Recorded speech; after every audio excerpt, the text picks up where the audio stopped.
So welcome back, everyone, to our HCI seminar. I'm really delighted today to be able to introduce Thijs Roumen, who will give us a bit of a change of pace to our HCI seminars. We've been pretty focused on sort of the software side of HCI, and Thijs today will introduce some of the hardware aspects of HCI as well. So Thijs is, excuse me, a PhD candidate in the Human Computer Interaction Lab at HPI, the Hasso-Plattner Institute in Potsdam, where he works with Patrick Bowdish. And Thijs's work has been published pretty widely with several papers at all the top tier HCI conferences like CHI and WIST. And then his research interests are in personal fabrication, digital collaboration, and enabling increased complexity for laser cutting, which I'm sure we'll hear more about today. So Thijs, welcome, and I turn things over to you. Yeah, thank you so much for the introduction. So yeah, my name is Thijs Roumen from the Hasso-Plattner Institute, and I welcome you to my talk on portable laser cutting. So for those of you who have not seen laser cutters before, let me share a little bit of the love I developed for laser cutters. So this thing here is a laser cutter. And long before I started to do research on these, I actually already started to fall in love with them a little bit. Like they are very fast, they are elegant, they produce like beautiful models. And when I started to join our lab at HPI, people like Stephanie Müller and Alexandra Ayen, like some of them you're most likely familiar with, started to do research on 3D printing, which is great. But at that time, I got really excited about like whether there's a potential for doing more in the context of laser cutting here. So let's look at some of the beautiful models that you can make with laser cutting to get a bit of a sense of why I get so excited about this. So here's an example of a model that contains moving parts and functional mechanisms, and they are all produced in the same fabrication process. And all of these are produced with extremely high precision. So you can make a completely moving train here with everything laser cut in and of itself. And not just the mechanisms, but also the material itself, right? It's like natural materials, which for me really beats 3D printing by orders of magnitude. And then I haven't even brought up the speed difference between laser cutting and 3D printing, which is like off the charts. And you can do more. Like, so you can, by using joints and making clever construction, you can make things that are structurally sound. So you can create furniture, or you can make like entire functional objects that you can place in your house. So these are some examples of models that we worked on in our CHI 2019 papers on structural building with laser cutting. And then on the more aesthetic side, you can also make like things that have like decorative features, or that are engraved in this case to reach even higher level of precisions. And you can use natural materials, right? Like so in the textile industry and in the fashion industry in general, laser cutting has been a very popular fabrication technology because of all these advantages that it provides. So wonderful technology, right?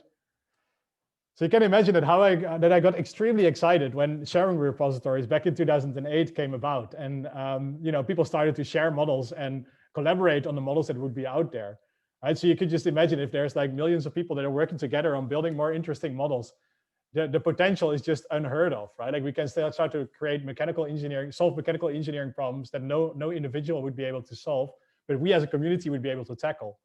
So my expectations were skyrocketing at that time. But if you look at what is actually being produced, this thing here is the most made model on Thingiverse right now. And so what happened to that beauty and the complexity that would logically emerge from a large community of people working together? Why is this the thing that we are making? Why is this the thing that we are actually producing?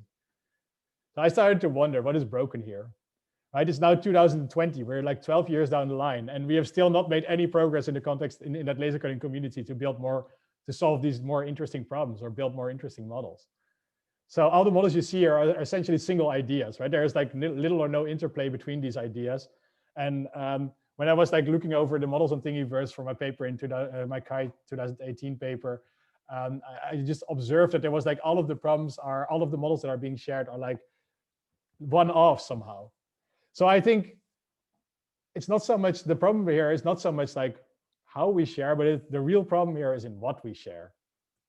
And this is where it comes down to. So the laser cutting models are shared in the form of 2D cutting plans, right? Which makes a ton of sense because like it's a great format. It can be viewed in the browser. It can be consumed by any laser cutter. It's easy to edit. It's easy to preview. You know exactly what you're going to produce as a result when you just look at this file. So there's many good things about this format, right? In many ways, this is the dream format if you want to enable collaboration across users. But in reality, something is broken here. So when I try to cut a file that is made by somebody else, like this game controller here, it will very likely fail to assemble properly. And the reason for that is if you just look at one of the elements in here, like this button that was mounted on that model, the model is designed with a very specific material and machine in mind. So my laser cutter is very unlikely the exact same thing as what the other person has used to fabricate this thing to begin with. If my laser cutter removes a little bit more material, there's a good chance that this button will fall out. And when my laser cutter removes less material, the material might crack or might not even fit together. And it turns out that this is an inherent property of subtractive fabrication. So it's not even something that we can overcome by just building better laser cutters or something like that. They all remove material and it's all different across different machines. So it turned out that this like 2D cutting plans are extremely machine specific, which makes for a horrible exchange format if you think of it, right? Like it's like comparable to what we were doing in the 60s where you would develop a piece of assembler code, you would send it over to another person, and that person could only execute it if you had the exact same hardware setup as the initial code was written on. So I see it as my mission in my PhD to try to fix this problem, to kind of get around this fundamental issue that we are solving, that we are facing. And I try to do that by transitioning towards portable laser cutting. So to enable the community to advance the models by increasing the collaboration across users through a portable exchange format. And so to start out with, my goal was to try to see if we could kind of maintain the models that were already there, because like there's many great things about SVG, as I already mentioned, right? These 2D cutting plans that we are sharing, they fulfill all the criteria except for that one bit is that they are machine specific. So my goal was to try to see if I can kind of hold on to that format and make it better. So I tried to develop a new 2D exchange format. And these are all models that we modified using the software that we built in the process of kind of trying to make these models better, make them work interoperable, independent of the machine they were fabricated on. So if we zoom into this microscope here, we can see some of the issues that are being tackled here. So what turns out that all those problems of like plates that are like kind of cracking or that are falling apart are related at the points where the different plates touch each other or where the plates touch other components. And that makes sense, right? Because these are the points where precision matters. Like we need to have a perfect fit between the components here. And there's two types of fits that we distinguish. There's like press fit connections and there are loose fit connections where things need to move with respect to each other. So as the bearing here in this microscope. So let's look at these press fit connections first. So the T-joint that you see here in this model, this is the top of that microscope, holds the model in place by compressing material, right? So you press the two sides into each other and then they fit together and they stay there in place. They're press fit. They don't go out of place anymore. And so that's a type of spring which works by compressing material, which is very unfortunate because like material tends to be very, very weak against compression forces. It tends to break very quickly in that sense. What material is really good at, and you can imagine that if you just take a sheet of plywood, for example, it's really good at bending, right? Bending it has a very big allowance. So what we try to do is like we try to replace those joints that are very much dependent on compression by joints that are depending on bending instead. And we do that by inserting this cantilever spring inside the model. And now you can see there's like a bigger tolerance for which they will work. And that's going to be very useful in the context of like variations in fabrication machines. So we did the same thing for T-joints, cross joints, and finger joints. And together that allows me to make that game controller that you saw in the beginning completely independent of the fabrication machine that was fabricated on to begin with. So I can just download it, fabricate it, and there will be no issues. On top of it, like the last thing that we had to do here is like to also make those buttons that are mounted in place work out, which are a little bit different in the sense that it's a circular cutout, but you just wrap the same cantilever spring around it, and then you also have a working model. So let's look at the software Springfit that we developed in order to achieve this. The most important thing about the system Springfit itself is to understand that it completely integrates with the existing workflows. So it takes SVG as input and it spits SVG out again, which would allow you to directly send the files to the laser cutter, and you don't have to worry about any transitions in between.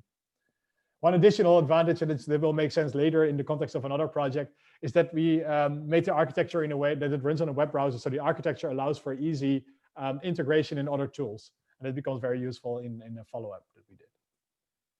So the way this works is you just load the, oh, I see. You just load an SVG file into the there. You just load an SVG file into the software. So here's the game controller that we looked at before. It just displays that very game controller in the software. And now as a user, all you need to do is define the material thickness that this material was, this thing was cut for. And you do that by just clicking one dimension, which would be the length of the material thickness. And as soon as you do that, Springfit figures out where springs have to go and what size of springs you need in order to deliver the right forces that are required for the model to work. And then you have a model with springs, which you can essentially directly send to the laser cutter and fabricate. An interesting thing about these springs itself is that a spring that looks like this, for example, could produce the exact same force as a spring that is like double the size but double the width. So there's some sort of interesting optimization problem that we can engage in here that allows us to kind of define different types of springs where we try to minimize the size that has an impact on the model itself, right? Because the more springs you put in there, at some point the model just becomes brittle because of all the incisions that you add. And so in the last step, you just have to still define those mounts, those buttons that are in place. And you send the model to the laser cutter, which allows you to produce, this game controller now. And so like now, in terms of the microscope, we now understand how to deal with press fit, right? There's this other mechanism that was in there, this bearing mechanism, which is loose fit. It needs to move with respect to each other. So you want to have a slightly different solution to kind of handle this. And so the way, like the same problem kind of occurs, right? With the kerf, if the hole gets too small, you will not be able to put the shaft in place. But if the hole gets too big, on the other hand, the whole thing starts to wobble and mechanisms jam, and you can imagine like terrible things happen to the model somehow. So to counteract this, the obvious thing to think would be, well, we figured out how to do it for joints. Why don't we just add a joint, like a spring in there again, right? Like we just add a cantilever spring on top of that. But that doesn't quite work in this case because this thing is a bearing, and the purpose of a bearing is to minimize the amount of friction, right? Like otherwise you wouldn't use a bearing in the first place. So we need to use a slightly different approach. And what we're doing instead is we're making this kind of crescent-shaped cutout that you see behind. And that cutout actually reliably compensates for the amount of material that was removed by the laser cutter. And I'll show you here how that works. So this thing is called a kerf canceling mechanism. A mechanism that continues to perform their functionality independent of the amount of material removed by the fabrication machine. And if you look just at the bearing in isolation, we can understand how that works. So here is that bearing again, which is supposed to hold that axle in place, right? And it continues to do so, even if there is increasing amounts of kerf. And the cool thing is that it's not just to hold this in place, but it actually the gap gets narrowed by that mechanism by exactly the same amount of material that was removed when the kerf was applied to the model. So all users need to do is just jam that circular, that moon-shaped inset into the model, and it will cancel out kerf automatically. There's no need to tune or to understand the amount of kerf of the model. All you need to do is just take the parts, jam them in place, and you're good to go. So this mechanism here consists of two discrete elements. One is the jammer, which is the outside curvature of this crescent-shaped mechanism, and the inside is we call the inverse scalar. So that thing has to hold the axle in place then.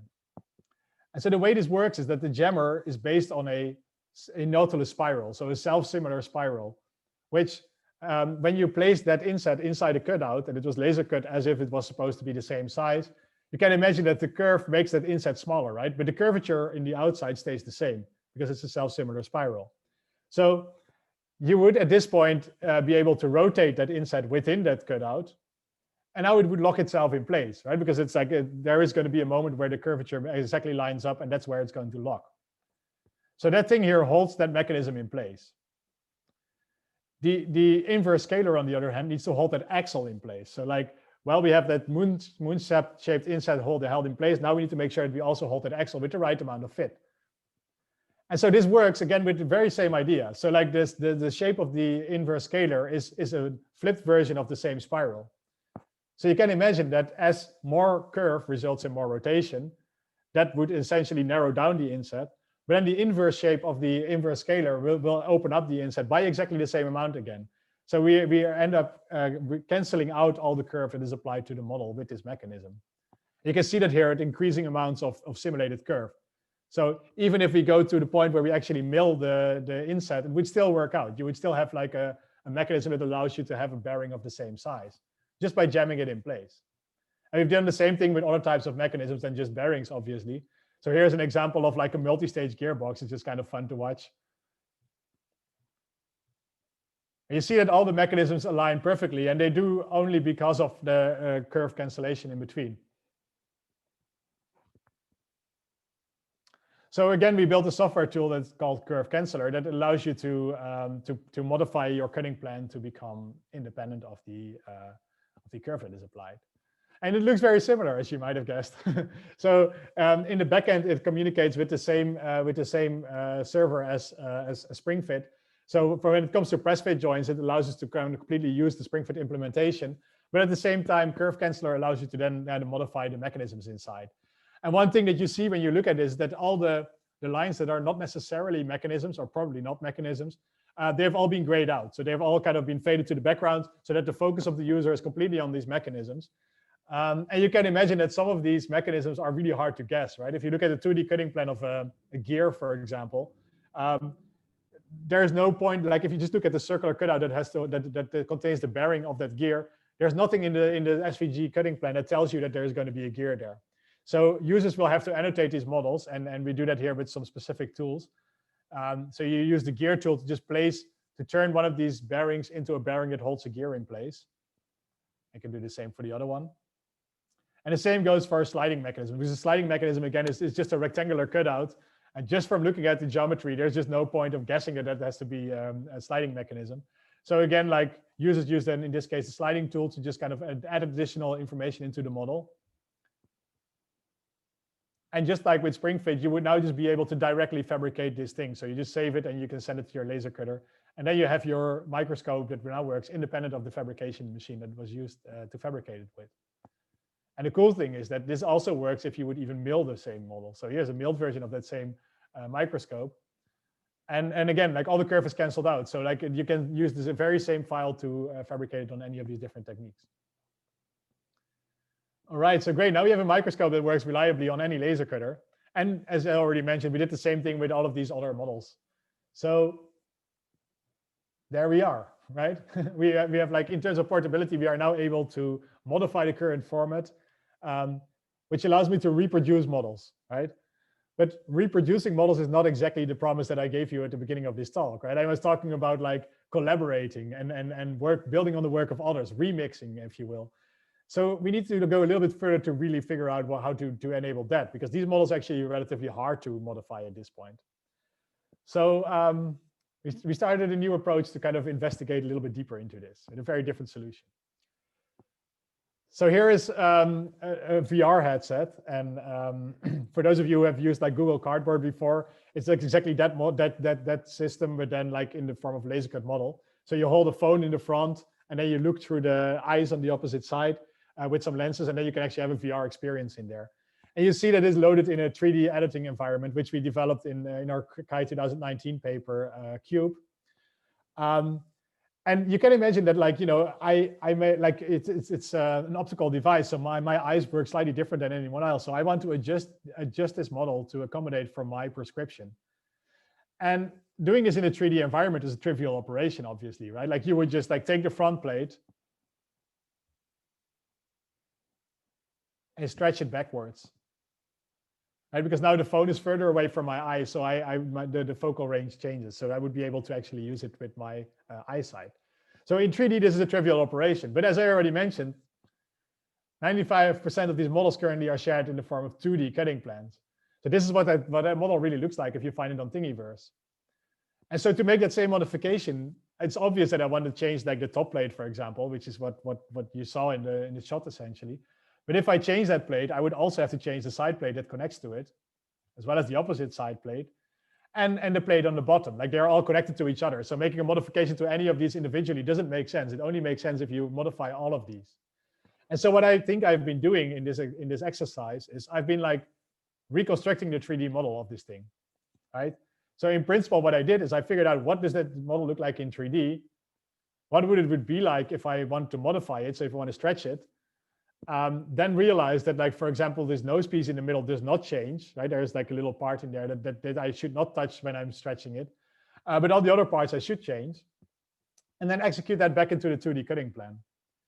And so in a user study we did, this took on average 24 minutes for participants, and only 11 out of 13 models, or like 11 out of 13 models failed to operate. So only 2 of them would actually be fine to send to a laser cutter. And most of the time that was because plates didn't line up, joints didn't work out anymore, like destructive things have happened to the model that would not allow you to fabricate the thing anymore. So we were wondering, like, if users have to mentally reconstruct this 3D model anyhow, why don't we go for 3D right away? Why don't we look at a 3D exchange format? So well, rather than doing this reconstruction in your head, obviously we want to enable users to do this with software, right? Like they would be reliable at doing it, and it would be a lot easier to do this. So we built a software system which is called Assembler Cube that allows users to reconstruct a 3D model, then use like Cube or other 3D modeling environments to make the modifications in 3D, and then export it back to the 2D format that your laser cutter needs. And in the same study that we did, this took on average 2 minutes for participants to perform, and all models worked like off the mill. So there was like no problems at all with this. And so that's the picture you saw at the beginning of my presentation, right? This is like kind of the effort of reconstructing this model. Now it starts to all make sense what you were looking at. So this software system is called Assembler Cube. And Assembler Cube is a 5-step algorithm in which you first have to detect the plates in the SVG model, detect the joints, we derive the material thickness from that information, match up the joints, and then we can automatically or semi-automatically assemble the model. And for the sake of this talk, I'm going to just look at the last 2 steps because those are the kind of the most exciting, the most beefy ones in the overall algorithm.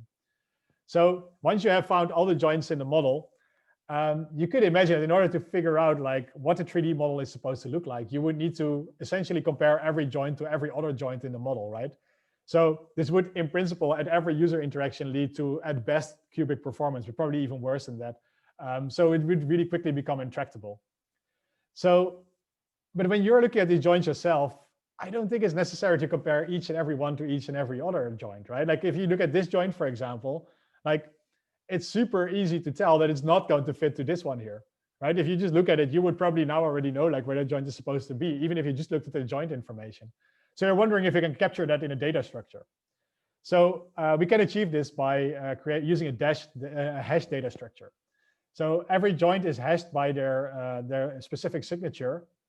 And then you would be able to retrieve the other matching joints in constant time instead of like the quickly exponential effort of comparing each joint to every other joint.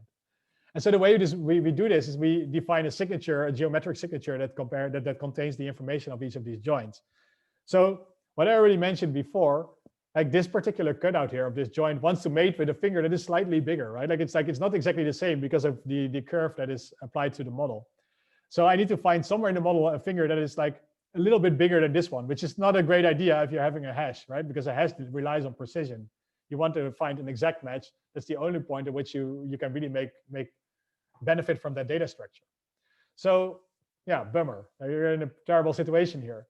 But the good news is that the finger that is right next to this cutout has also been modified in order to accommodate for kerf by exactly the same amount because it's fabricated on the same machine, right? So if we take the combination of these two, the cutout and the finger, and we use that as a signature to capture each of these joints, we would actually be able to find the other joints that it wants to pair with as I said, in constant time. So like super fast, right? So if you want to find out like this red joint here, you would now only need to look at all the green joints, which are like the potential matches here, in order to find out that how to pair up this joint. And that's a great step forwards because now we actually are able to have interactive rates in the step that comes right after, which is the actual reconstruction, right? So here's a user who loads that cutting plan into the cube editor. It's laid out as individual plates. And I just use this assemble tool to connect different plates to each other and build a 3D model on top of that. You can make a mistake. So if something is like misassembled, you can use this rotating icon there to override the suggestion. But in principle, in this particular model, like Assembler Cube will find out all the possible connections. And as you see, it always highlights what joints it wants to match with. So it's relatively easy also for a user to reconstruct the model this way. And there we are. Flip that model. And as I already mentioned, now making that parametric transformation is a trivial act because like Cube is already equipped with all the tools to make modifications to 3D models, right? So yeah, we just have it again to confirm that it works. Ta-da. And the cool thing is, like, once you have reconstructed the model, there's a lot more you can do, right? Like, because like once going through that effort of creating the 3D model allows me now to also, for example, vary the interocular distance of the model, fit a wider phone, or increase the comfort by reducing the weight of the model. And you can think of all kinds of other modifications that you could do if you have a community of people that are able to contribute to this model. And so like we evaluated Assembler Cube by reconstructing 100 models that were shared online, like laser cut models from the web. And it's just kind of nice to watch. So I'm just going to give you a bit of a chance to see how these things come together. It's 3 times fast forward. Here's a chair.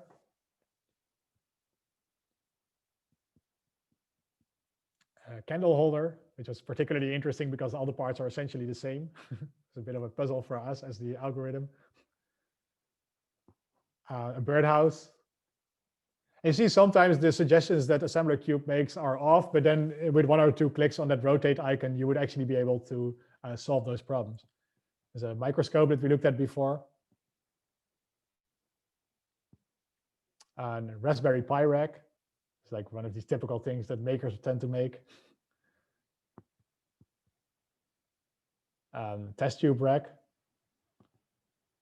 And of course, we could not resist the urge to also reconstruct a dinosaur.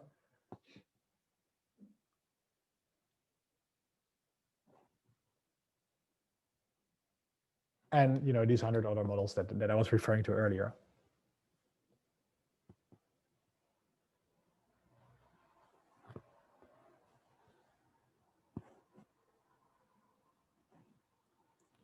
All right, so to conclude my talk, in the past couple of slides, we looked at a 2D model, and I showed you how we used Assembler Cube to reconstruct a 3D model and then use an off-the-shelf 3D environment, like in this case Cube, that allows you to modify the model and export it back to 2D. To then not only allow you to make like that one modification you had in mind, but also a bunch of other modifications. And we would assume that people would now want to share the 3D model rather than the 2D cutting plan that they initially had. So as soon as you start a 3D model, then everybody else can benefit from the effort that you went through to reconstruct this model. So in some ways, I think this kind of completes the picture of portable laser cutting, right? Like we can now either keep the original format and modify it to accommodate for variations in the machines, or we can go one step up and actually reconstruct a 3D model, which allows us to export for different machines or make more advanced modifications to models. So I think this is the transition that we need to make as a community for laser cutting, is to leave these outdated 2D cutting plans behind and transition towards using parametric 3D models as an exchange format. And so in general, when you're thinking about these exchange formats, I realized that back in 2018, when we were looking at 3D printing, we actually kind of encountered this problem once before, but we haven't quite addressed it that way. So it turns out like what you want to do is you want to always have an exchange format that is one dimension higher than the format that you're actually fabricating in, right? Like, so you want to, in 3D, you want to describe the 2D cutting plan that your machine is fabricating. And so and it's the same what you're doing with PDFs, right? When you're sending a file to the printer, you want to describe the picture that comes out and not how the printer is supposed to move. And so in the context of 3D printers, we have slicers that take care of that, right? So when you want to reproduce a shape, you use a slicer that actually then cuts up the model and then sends it specifically to the machine that you're using. But what we found out in our Kai 18 paper, where we looked at remixing mechanisms and machines, that it actually turns out to be a similar problem in the context of 3D printing. Like, so if you want to make a machine that consists of different mechanisms, you can of course share shape, right? Like the parts that the model entails. And that's exactly what your fabrication machine will fabricate. But those parts in themselves, and that's what typically is being shared right now, are meaningless. They are only meaningful in the context of their mechanism, in the way they interact with each other. So by, again, going one dimension up, you are able to abstract away from the actual fabrication process that you're looking at, and then you can start to exchange in a meaningful way. So this particular centrifuge that you're seeing here has never been modeled by any individual person, but has been produced by remixing models that were shared by other people, and particularly by remixing their mechanisms and not their parts. So this in general concludes my work on portable laser cutting. I hope that you believe, by looking at what I just presented, that that this is what we need in order to achieve portability in the context of laser cutting, and therefore go away from making these type of medium interesting models that are currently being produced in the laser cutting community, and transition towards the really challenging ones and the bigger kind of projects that we would like to see.